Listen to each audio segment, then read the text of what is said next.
John. It's a great pleasure to be back in Sri Lanka for this second visit in my role as Under-Secretary General for Humanitarian Affairs and Emergency Relief Coordinator, and I'm very grateful to the President and to the Foreign Minister for inviting me to pay this visit.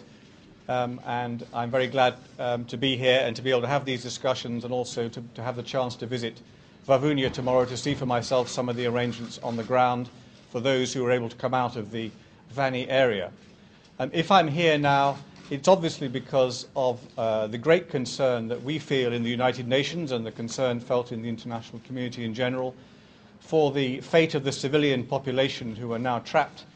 in that Vani pocket as the military operation nears its end.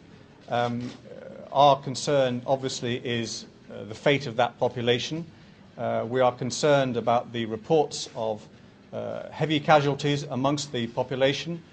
deaths and injuries, and I have called on the government, as I call on the LTTD, to do everything possible to avoid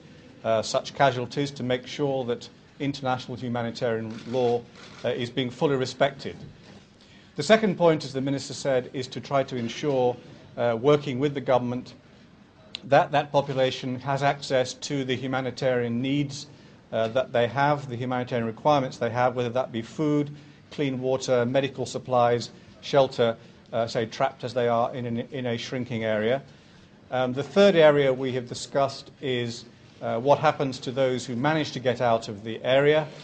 into the government-controlled areas, into, for example, around Vavuniya and elsewhere.